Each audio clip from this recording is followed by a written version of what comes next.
Lalu kita akan mulai mempelajari tentang studi kasus aplikasi kemasan ideal untuk produk minuman berupa teh dan juga susu segar. Yang harus kalian perhatikan yaitu konsep dari kemasan ideal itu sendiri, apa maksudnya atau apa artinya, tentunya nanti akan berkaitan dengan ramah lingkungan. Lalu juga karakteristik bahan baku pada produk minuman itu tersendiri. Semudah rusak apakah bahan bakunya?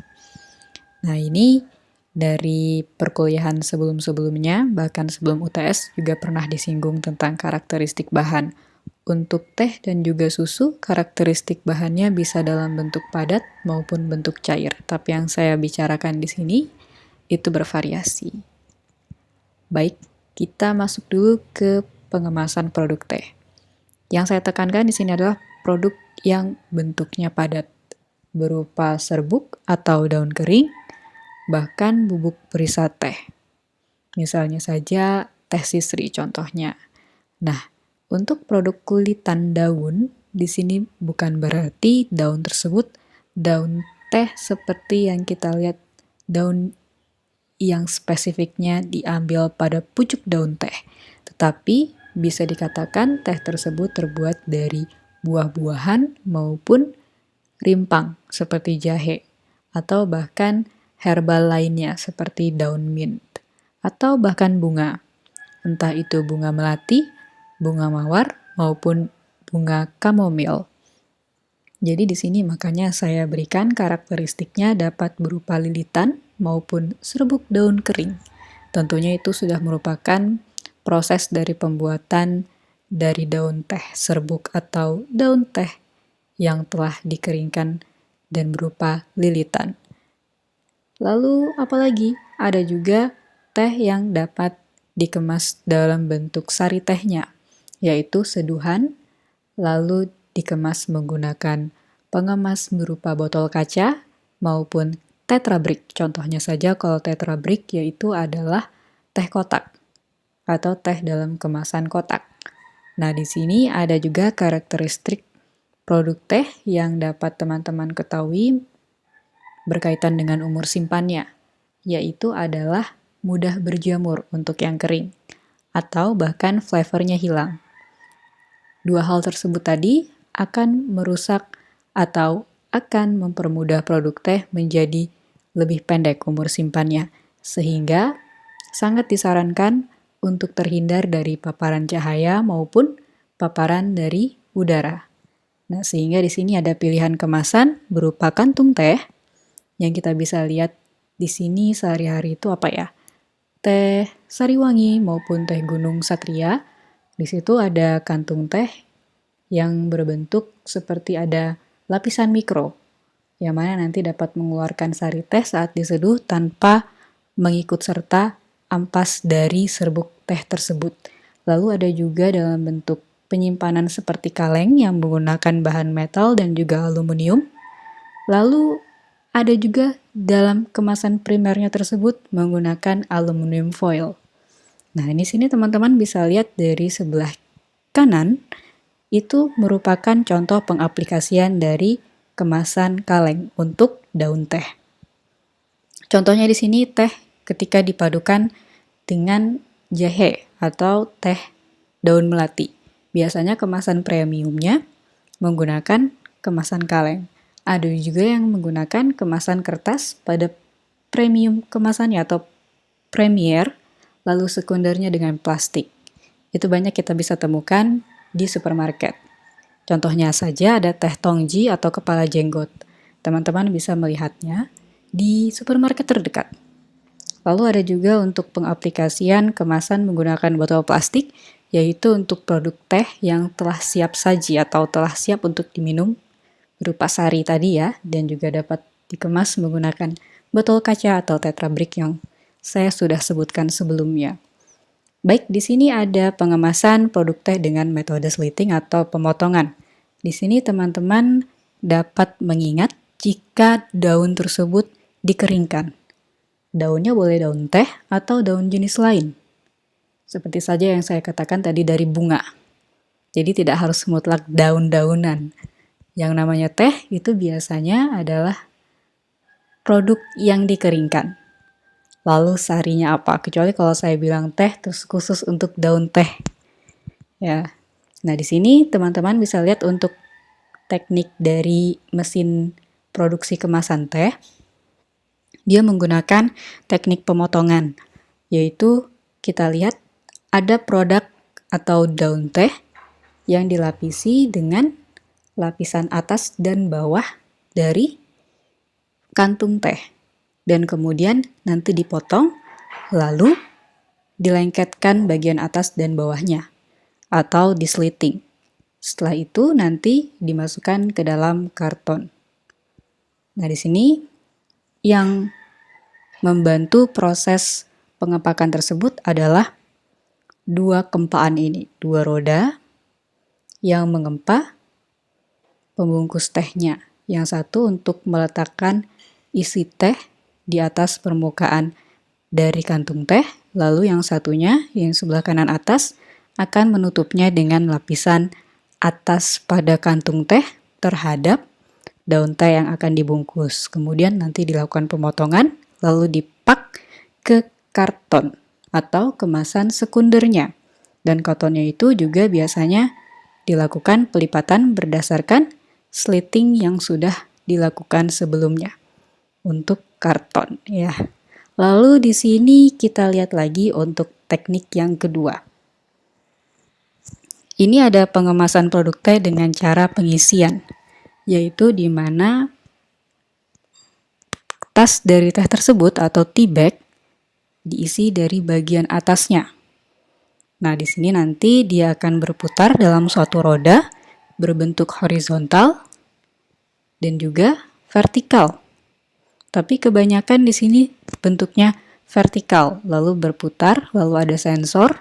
Ketika nanti pas, maka dia akan melewati quality control dan dapat diisi ke dalam kardus. Tetapi kalau terdapat kecacatan, maka nanti akan dilewatkan produknya atau dibuang, atau bahkan dikemas ulang. Jadi di sini prinsipnya adalah dengan pengisian. Maka dari itu dia tegak lurus. Tetapi kalau di bagian pemotongan dia bersifat horizontal atau dia rata, tertidur. Ada pengemasan susu segar. Kita lihat lagi dari karakteristik produk susu segar tersebut. Diketahui kalau komposisi dari susu segar itu lebih banyak mengandung air. Lalu di situ juga ada komposisi lemak, protein, dan juga laktosa. Tentunya untuk jenis dari susu juga berbeda-beda. Misalnya ada susu sapi dan juga susu kambing atau susu kerbau. Dan itu pula akan bergantung lagi terhadap makanan dari hewannya. Kalau pakan dari hewan tersebut cukup untuk memproduksi susu dengan tinggi lemak atau tinggi protein, maka komposisinya akan berubah lagi. Nah, terus itu juga teman-teman bisa lihat di sini, ada sifat susu yang kita ketahui sebagai karakter yang mudah rusak. Kenapa mudah rusak? Karena dia memiliki zat gizi yang dapat digunakan oleh mikroorganisme lain untuk bermetabolisme atau untuk makan. Ya, jadi mereka menggunakan sebagai makanannya dan menghasilkan metabolit yang dapat merusak dari produk susu itu. Akhirnya bisa busuk atau bahkan bisa juga tengik. Kenapa tengik? Dikarenakan oksidasi misalnya. Oksidasi karena kenapa? Ada paparan cahaya dan juga ada paparan dari udara. Sehingga dari itu, susu segar ini sangat cocok untuk dilakukan pengemasan menggunakan botol bening atau tetra brick atau juga plastik. Tapi yang lebih ideal biasanya menggunakan tetra brick. Botol bening lebih nyaman digunakan untuk penggunaan setiap hari, yang mana sistemnya telah diantar jemput secara terschedule, terjadwal. Nah, di sini teman-teman bisa lihat lagi dari contoh kemasan atau desain kemasan produk susu segar di sebelah paling kanan itu dapat diaplikasikan sebagai botol plastik maupun botol kaca dengan tinggi yang dapat disesuaikan berdasarkan dari isi dari produk. Misalnya kalau banyak, berarti harus disediakan bottleneck yang cukup, atau selah udara di antara isi dan juga tutupnya, agar nanti tidak mengalami overload atau kerusakan akibat kemasan yang terkempa. Ada juga desain Tetra Brick untuk produk susu, biasanya telah memiliki slit-slit khusus di bagian kiri, pojok, atas, bawah, dan juga samping-sampingnya. Kemudian dapat dilakukan pengemasan secara manual maupun secara otomatis oleh mesin dan membentuk bentuk seperti huruf B atau sebelah kanan atas ini dan di bawahnya. Nah, kebanyakan sekarang kalau untuk susu segar yang dibungkus dengan Tetra Brick, mereka menggunakan tutup plastik atau tutup cup, plastik cup. Plastic cupboard. Nah, lalu di sini kita bisa lihat lagi faktor selanjutnya yang teman-teman harus perhatikan, yaitu adalah labeling. Labeling itu sangat penting karena sebagai media untuk promosi dan juga komunikasi kepada konsumen kita. Misalnya saja, apa saja yang tercantum pada produk yang kita jual. Dan kira-kira bagaimana kriteria produk tersebut. Mulai dari kapan produk dapat dikonsumsi hingga kapan, atau bahkan kira-kira dapat dibeli di mana lagi produk ini. Teman-teman bisa lihat dari scan barcode-nya. Sehingga nanti komponen mesin labeling ini harus memiliki adanya kemasan, lem, maupun label itu sendiri. Nah, dari 3 hal tersebut, mesin juga harus memiliki sistem perakat secara wet adhesive, biasanya menggunakan alat seperti tembakan lem secara langsung kepada label maupun pengemasnya untuk nanti ditempelkan labelingnya. Lalu ada juga heat activated atau pressure sensitive adhesive.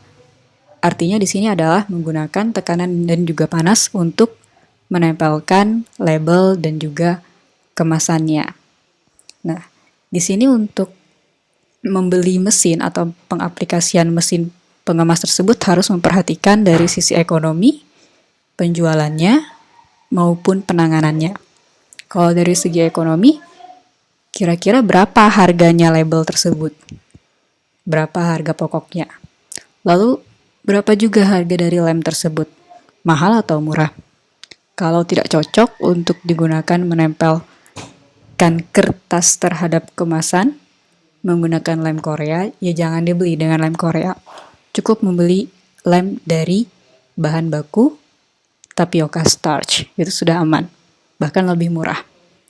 Kemudian di sini ada juga tentang faktor ekonomi dari bagian pembersihan atau pensettingan ulang alat dari pengemasan atau alat labeling tersebut. Kalau ternyata ribet, berarti menguras tenaga dan juga waktu. Maka beli alat lain yang sekiranya mudah atau efektif dan efisien dalam melakukan labeling. Dan yang terakhir untuk dari segi ekonomi yaitu untuk biaya perawatannya atau inventory cost-nya. Seberapa besar nantinya untuk melakukan pemeliharaan secara rutin atau bahkan mengganti barangnya lagi. Jangan beli murah, tapi harus beli berkali-kali dalam setahun. Lebih baik kita investasi dengan harga mahal, tapi perawatannya cukup setahun sekali, atau setahun 3 kali, dan dapat digunakan hingga 20 tahun mendatang. Lalu di sini ada faktor yang harus diperhatikan lagi, berupa penjualan atau marketing. Kira-kira labelnya dan juga tintanya itu bagaimana persyaratannya? Kalau memang dipersyaratkan untuk produk yang ramah lingkungan, tintanya juga harus bersifat ramah lingkungan.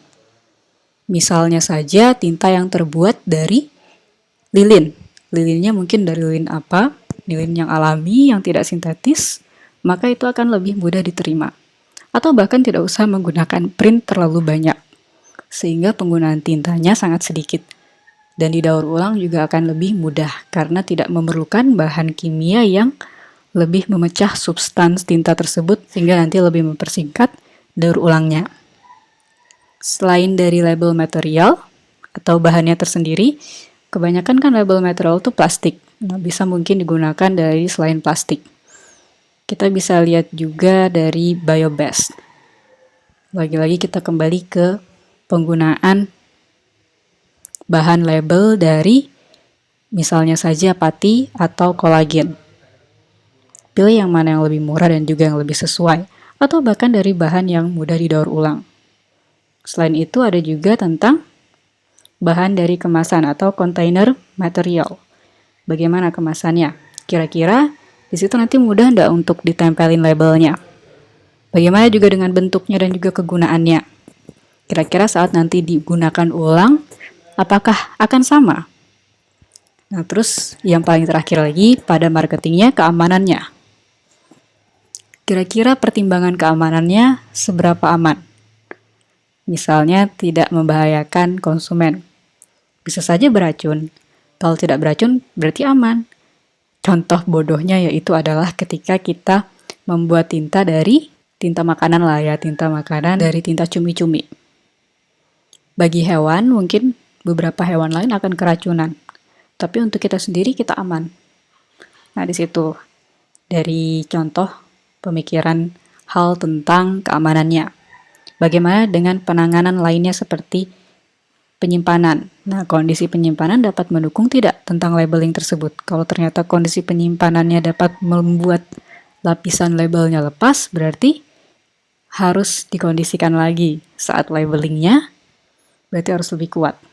Penyusunan dalam tertiary packagingnya pun harus dapat didesain semudah mungkin, yang mana tidak membuat labelnya terlepas dari kemasan.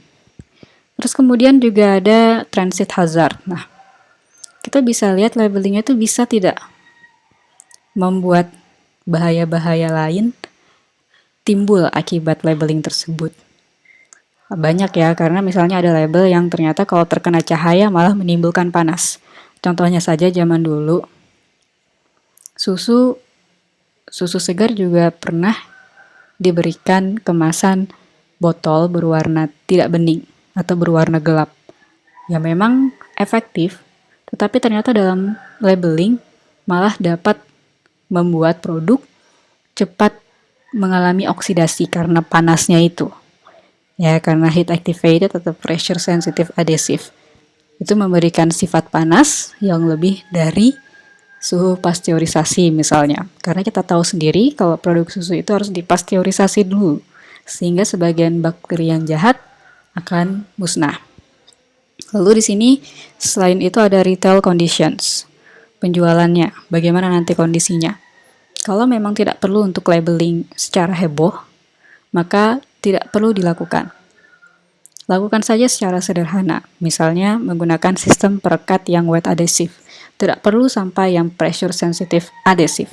Contohnya saja saat kita membeli makan take away atau membawa pulang ke rumah. Saya pikir itu tidak perlu menggunakan sistem labeling yang heat activated, tapi kita bisa menggunakan wet adhesive atau seperti stiker. Stiker yang kita tempel dengan menggunakan lem. Lalu di sini kita lihat lagi ada in-use condition. Bagaimana kegunaannya nanti saat digunakan konsumen. Misalnya tidak mengganggu labeling itu, berarti oke. Tapi kalau labelingnya mengganggu saat handling atau kita memegang, bisa malah jatuh produknya. Itu merupakan hal yang tidak baik.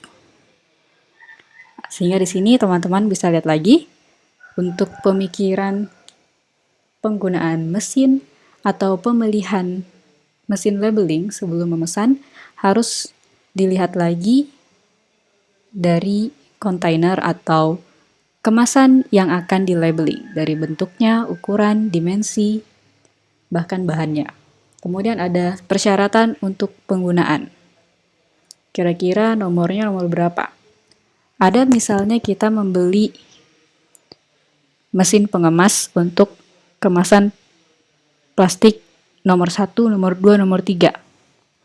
Atau bahkan kemasan karton yang namanya ini itu anu-anu. Nah, itu beda lagi. Berarti harus dibeli tipenya yang sesuai dengan nomor dari bahan pengemas. Lalu di sini kita lihat lagi aplikasi atau penggunaan dari lemnya. dan juga jenis lemnya. Kemudian pembayaran dan juga pengiriman. Kadang kita bayar tapi tidak sesuai dengan ongkos kirimnya, lebih besar ongkos kirimnya. Nah, itu mungkin harus dipikirkan lagi, dipertimbangkan. Atau bahkan sudah membeli dan gratis ongkos kirim. Berarti itu lebih menguntungkan karena harganya sudah termasuk dengan ongkos kirim, berarti aman. Berarti dalam segi ekonominya visible atau dapat diterima. Kemudian teman-teman juga bisa lihat dari instalasinya. Membutuhkan tegangan listrik yang lebih besar. Atau tegangan listriknya sudah sesuai dengan pabrik. Berarti aman. Lalu nanti suppliernya atau penggunanya bagaimana tanggung jawabnya? Kita diberikan garansi apa? Dan apa yang harus kita lakukan yang kita tahuin? Apakah kita perlu melakukan training terhadap pemasangan atau penggunaan dari mesin kemasan ini atau mesin labeling ini? Nah, itu harus diketahui.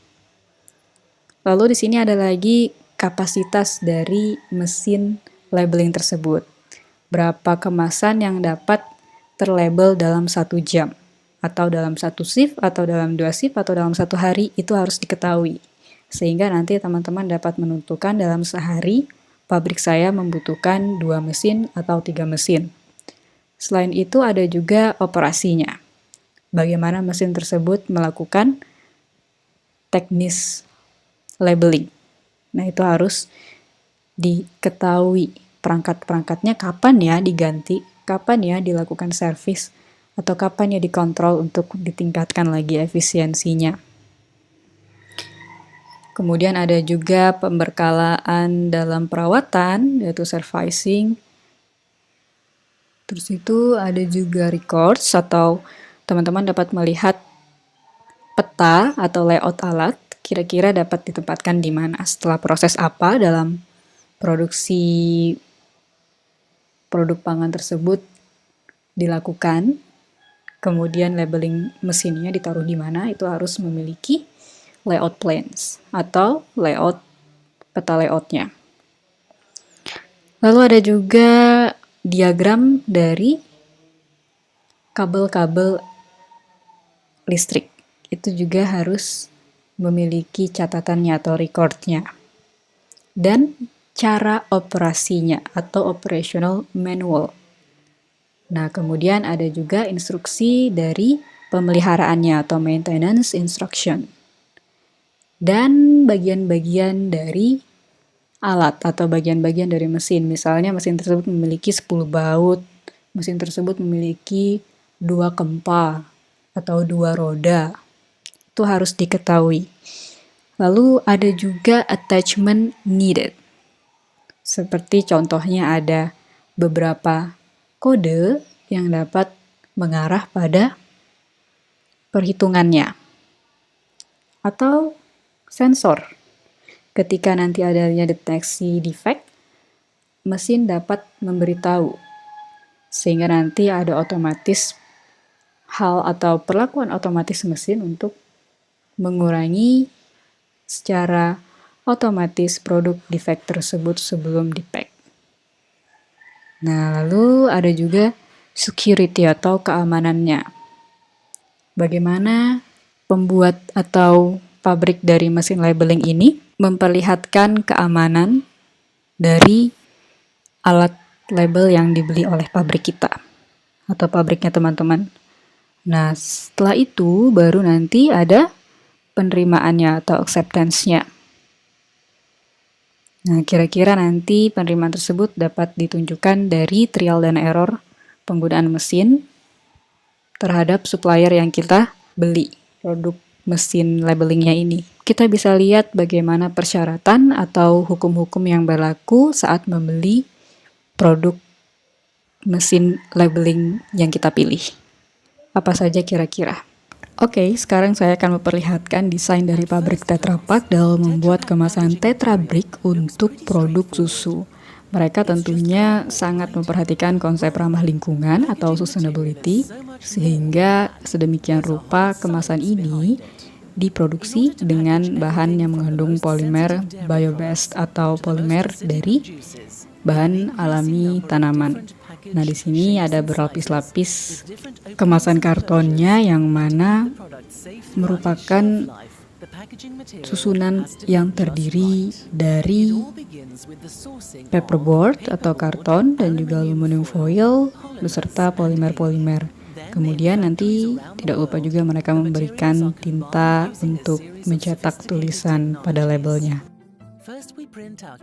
Melakukan pencetakan tulisan terhadap paperboard atau karton, lalu dilapisi dengan bahan-bahan polimer yang mana nanti mereka creasing atau mereka bentuk lipatan-lipatan yang siap dilipat nantinya dan dilakukan laminasi atau lamination. Dan slitting itu untuk memotong sehingga nanti setiap lembarannya itu dapat dipotong kembali untuk membuat lipatan yang sudah ada arahnya, sehingga nanti didapatkan satu buah karton yang merupakan susunan dari polimer-polimer, paperboard, dan juga ada polimer keduanya. Setelah itu ada aluminium foil, dan setelah aluminium foil ada lagi nanti polimer sebagai lapisan yang menyentuh susu atau produk dari minuman tersebut. Konsep yang digunakan sebagai lapisan-lapisan ini tentunya nanti sebagai pelindung produk susu agar memiliki daya tahan yang lebih lama atau daya simpannya lebih panjang ketimbang dengan produk susu yang dikemas menggunakan botol kaca. Kemasan ini juga diklaim sangat kuat atau bahkan nyaman saat dipilih dan juga digunakan untuk konsumer atau konsumen yang membeli produk susu atau semacamnya yang menggunakan kemasan ini. Oke, sekarang untuk pembahasan tugas, karena saya sudah memberikan ilustrasi untuk pengemasan minuman yang terdiri dari kemasan minuman teh maupun susu, maka setiap mahasiswa diharapkan untuk membentuk kelompok yang masing-masing berisi 3 hingga 4 anggota dan totalnya berarti nanti paling banyak 4 kelompok atau mungkin 5, terserahlah, yang penting jangan lebih dari 4 orang dalam satu kelompok dan buatlah satu desain kemasan ideal untuk produk minuman. Ingat harus diberitahu karakteristik minuman tersebut bagaimana, dari bahannya dan juga mudah kerusakannya, kemudian bagaimana pula untuk kemasan ideal tersebut, mengapa dikatakan ideal. Ingat, kita sudah mempelajari kemasan yang ramah lingkungan atau kemasan yang sustainable, sehingga nanti teman-teman juga di sini memasukkan konsep tersebut pada kata-kata idealnya. Kenapa kok ideal? Berarti nanti dilihat lagi apa saja membuat kemasannya ideal. Oke, di sini ada penjelasan mengapa Tetra Pak sangat mudah untuk di recycle atau didaur ulang. Seperti yang tadi kita sudah lihat, jika Tetra Pak itu memiliki lapisan-lapisan pada kemasan kartonnya yang mana adalah aluminium, polyethylene atau paperboard. Nah, di sini nanti ada pembagian segmentasi seperti paperboard dan juga polyethylene aluminium. Paperboard itu biasanya dapat didaur ulang sebagai tisu maupun gelas-gelasan, dan untuk paperboard yang jenis lain yang lebih keras dapat digunakan sebagai material bahan bangunan. Untuk polyethylene aluminium dapat digunakan sebagai bangku, penggaris maupun bahan keras lainnya. Lalu di sini ada juga olahan recycle dari perusahaan Tetra Pak yang dinamakan MRF atau Materials Recovery Facility. Di sini mereka memberikan pengetahuan jika membuang sampah dari kemasan Tetra Pak itu tidak perlu untuk dihancurkan, tetapi buang saja seperti bentuknya seperti itu, tidak perlu dihancur-hancurkan karena nanti akan melewati proses sortasi. Sortasi tersebut berdasarkan dari dimensi dan juga jenis atau bahan dari kemasan. Sehingga nanti kalau bentuknya hancur seperti ini, maka sangat susah untuk diidentifikasi apakah kemasan tersebut masuk dalam bagian apa untuk nantinya diolah kembali. Ini untuk pengolahan di pabrik Tetra Pak ya. Dan lihat sendiri di sini, ketika nanti mereka susah untuk mengidentifikasi, maka recycle-nya itu sistemnya akan percuma saja. Sehingga dengan bentuk dimensi yang sesuai, maka akan sangat mendukung konsep dari MRF tersebut. Nah, di sini teman-teman juga bisa melihat konsep yang telah dibawakan Tetra Pak itu bukan hanya berlaku di negara seperti Amerika, Kanada maupun Eropa, tetapi di Indonesia juga sudah dikembangkan untuk kemasan ramah lingkungan. Sekarang kalau kita membeli produk susu maupun produk minuman lain, kebanyakan sudah menggunakan kemasan dari Tetra Pak. Dan di situ mereka telah memberikan logo yang dapat didaur ulang atau recycle, dan itu memberikan benefit 2 kali. Lalu mereka juga telah membuat pertemuan bersama dengan Karton Council membahas tentang kemajuan daur ulang dari produk Tetra Pak itu sendiri atau produk karton ternyata lebih meningkat hingga 350%.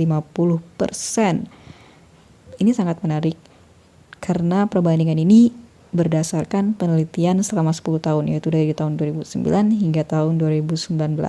Sehingga mereka menyimpulkan jika edukasi kepada masyarakat atau bahkan konsumen harus tetap dilakukan untuk memilih produk yang ramah lingkungan atau berbahan baku dari karton menggunakan polimer bio-based.